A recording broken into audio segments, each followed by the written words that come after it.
The biggest government welfare program isn't food stamps, it isn't SNAP, it isn't Medicare, it isn't Medicaid, it isn't even Social Security.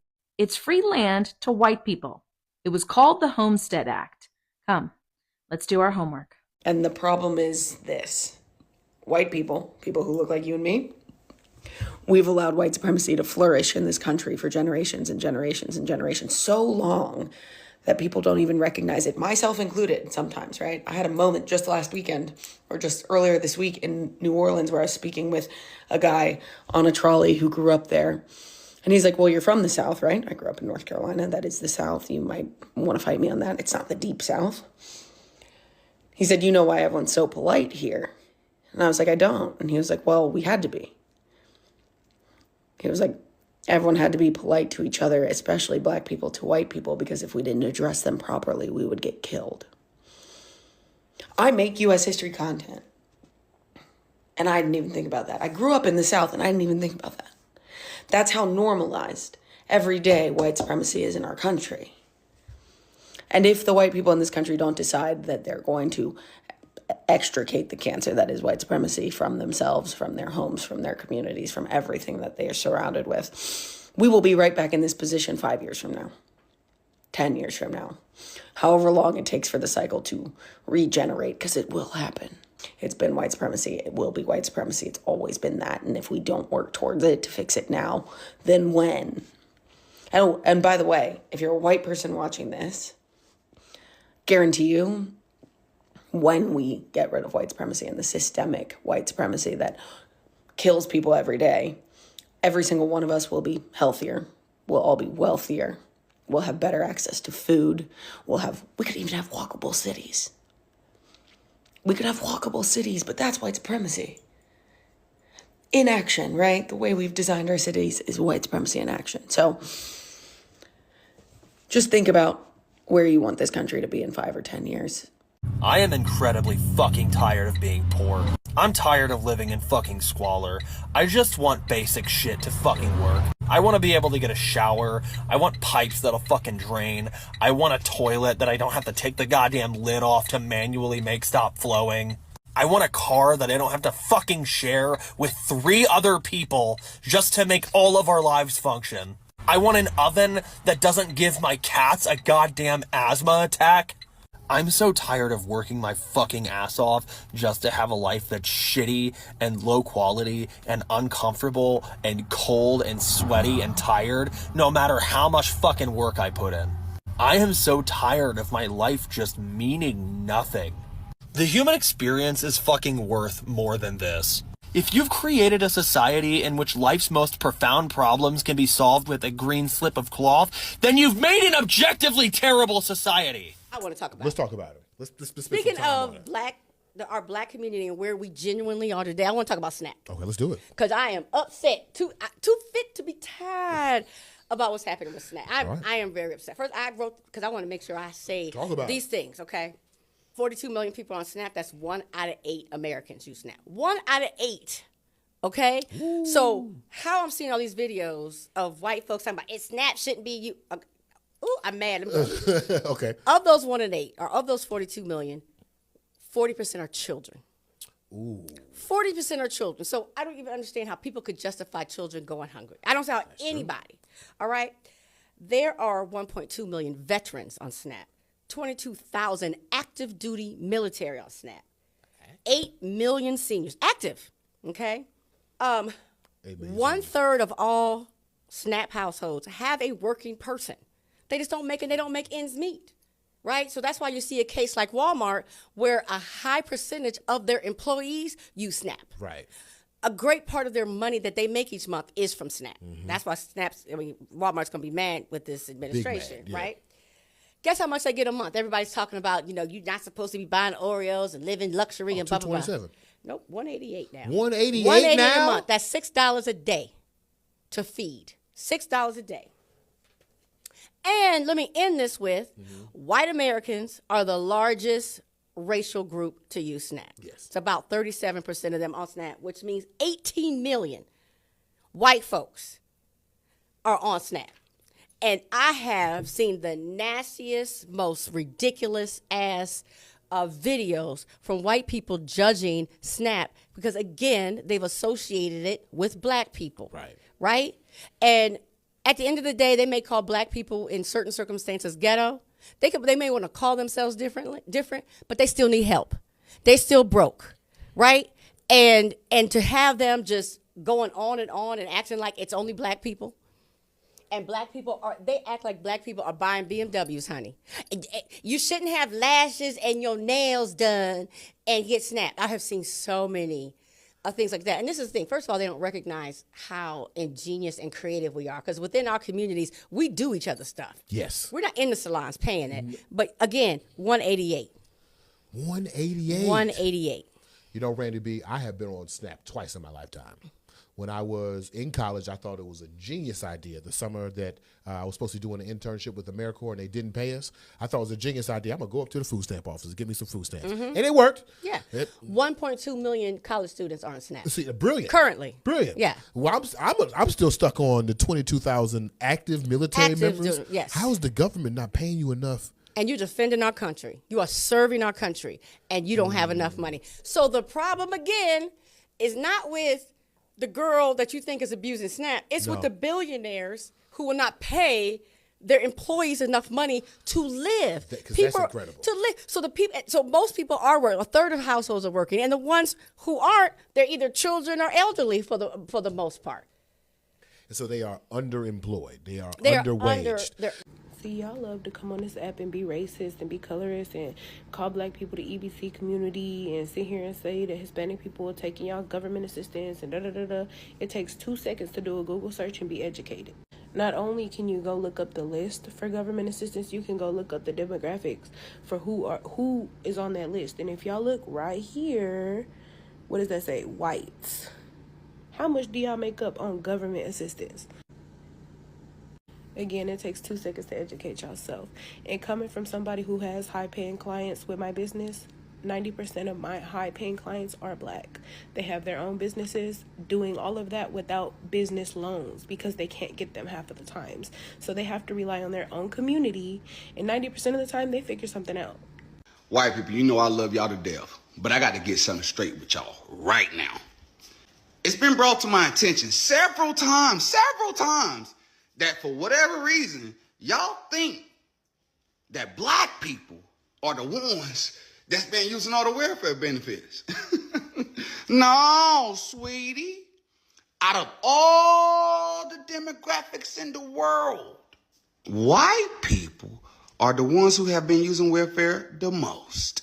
And by the way, it's been that way for years.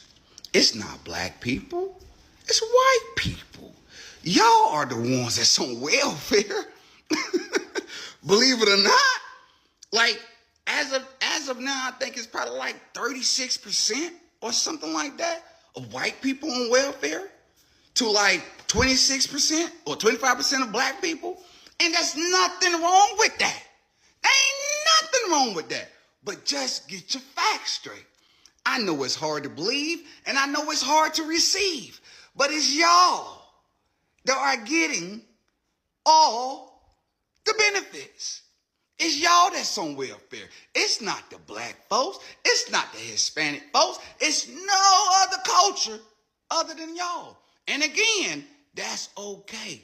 But accept that. It's okay. It's okay. Along with, everything else that y'all have, y'all also have the most people on welfare. So, sleep on that tonight. Oh, and I almost forgot. Love ya. Too many privileged white people are coming here on this app and they're talking about people that benefit from food stamps, which most of them happen to be white. Most of them happen to live in Republican states, red state. Now, don't blame the Democrats because this is absolutely Trump's doing.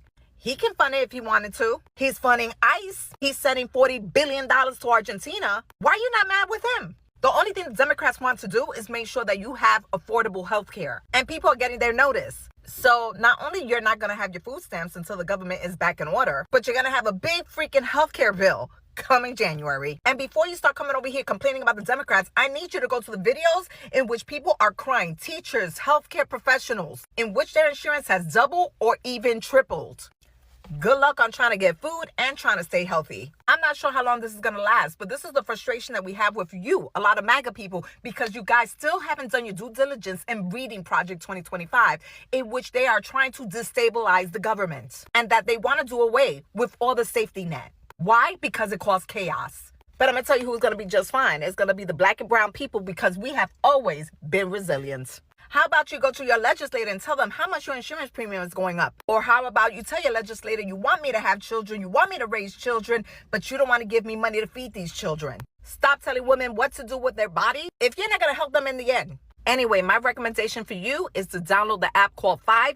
Call your legislators, call your senator. Just want you to know that the Republicans will not negotiate with the Democrats. And this is why they're doing this. Of the 41 million people that are on food stamps. Right. Y'all ready? 78% of them are white. Boom. You had in your mind that it's black people that's on welfare. Only 26% of recipients of food stamps are black people. We working hard every day. Boom. We're eating by the sweat of our brow. We're making $1 out of 15 cents every other Saturday, because I don't want you to think that I am just commiserating about the problem without offering solution.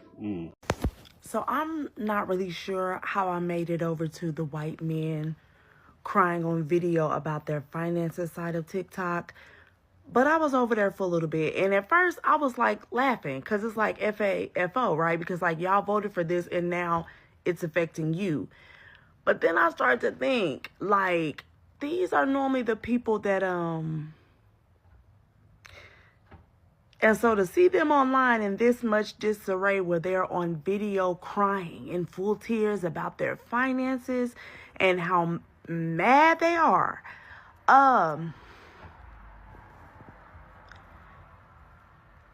y'all be safe out here.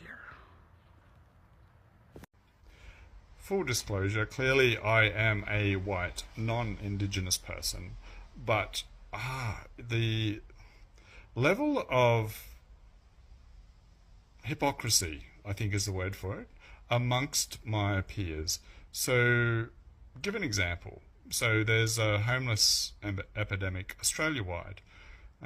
Brisbane's no different, but councils here, and I think other places as well, are evicting homeless people from parks because the local residents are complaining. Like, they don't like homeless people in their area because they see it's their land, right? They're the ratepayers, so they have every right to complain because, well, they're ratepayers and they own the land. And yes, that's true. Legally, they do have a title deed which says they own the land. And yes, they do pay rates. But that land was never sold to them by Indigenous people. It was stolen. And our very own laws say that anyone in receipt of stolen property has to give it back, whether you paid good money for it or not. So the hypocrisy of residents and ratepayers saying that it's their land and they should be able to complain because it's their land. Don't really need to say any more about that. But I think maybe it stems from the entitlement that is inherent amongst white people like me, where because we are entitled, because we think because our system is superior to any Indigenous system of law that existed, that we are the rightful owners, when in fact we're not. And there's a big difference between what's legal and what's ethical.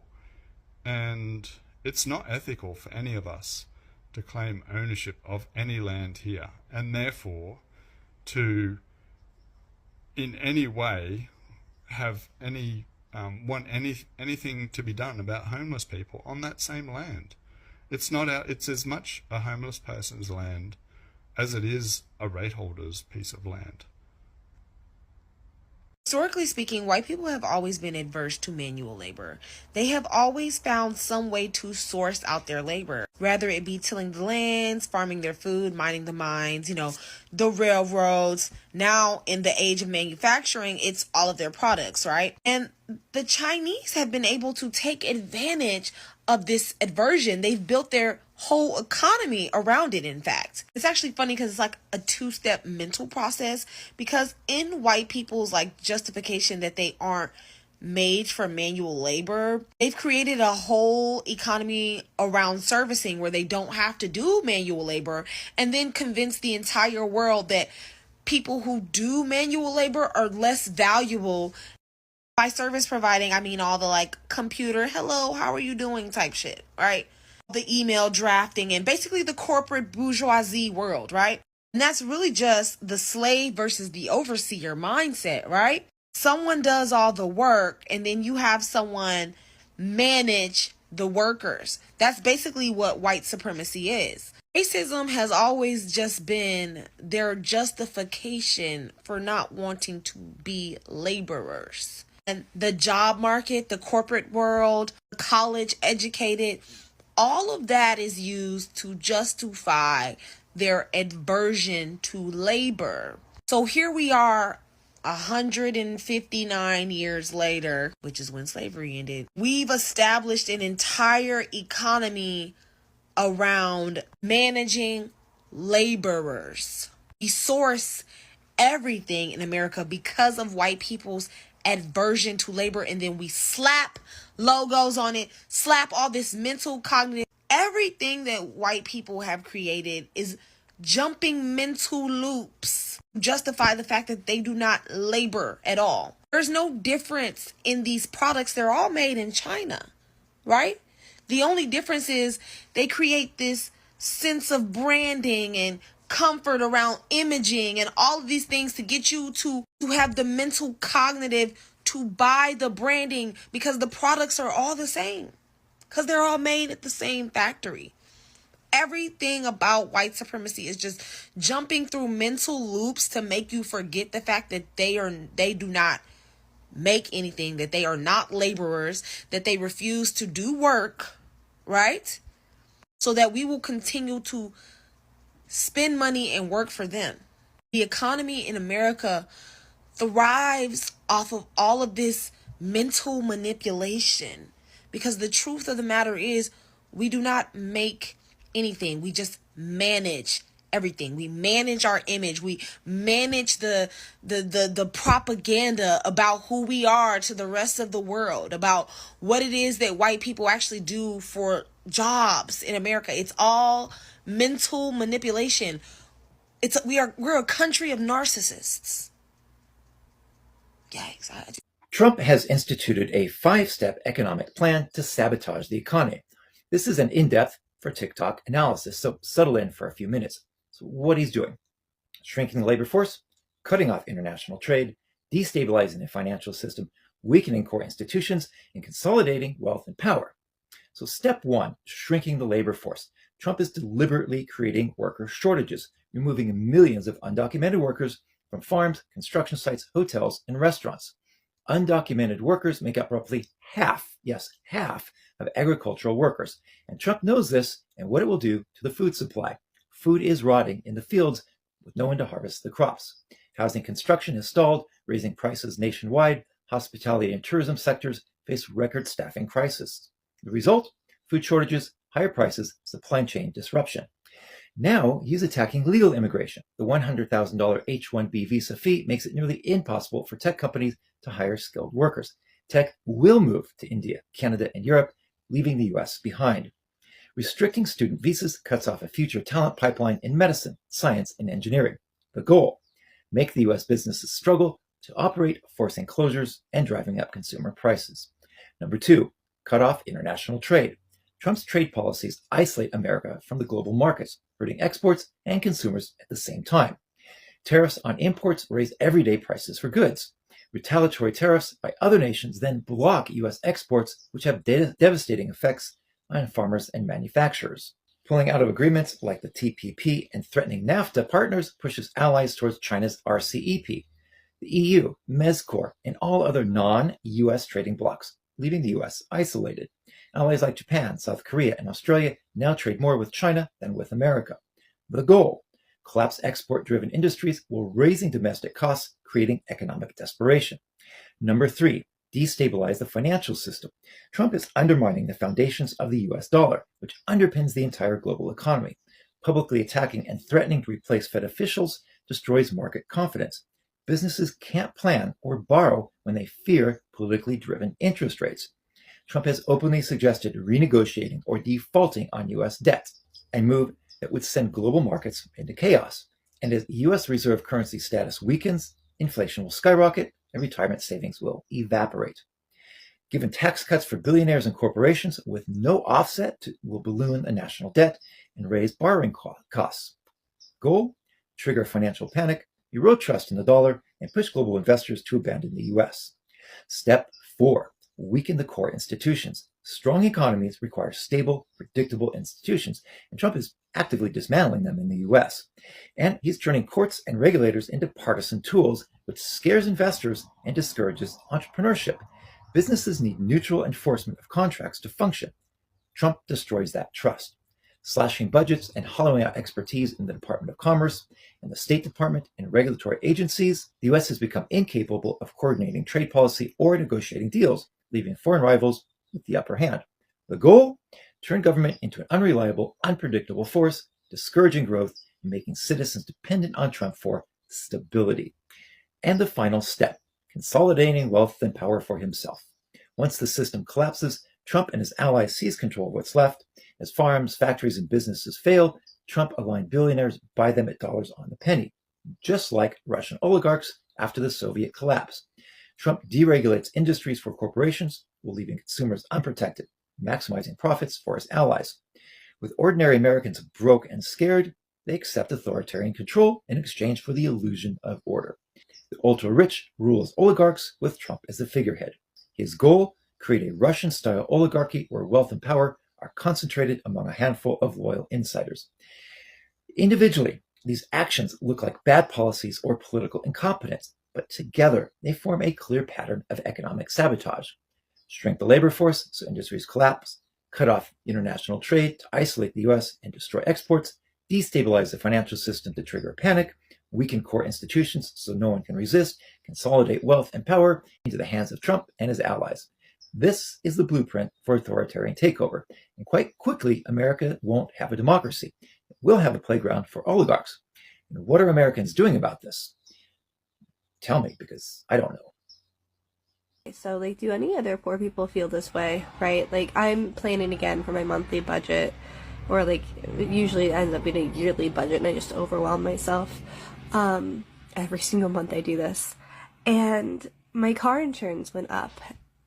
And that's, like, it went up by, like, $200, which for me is a lot.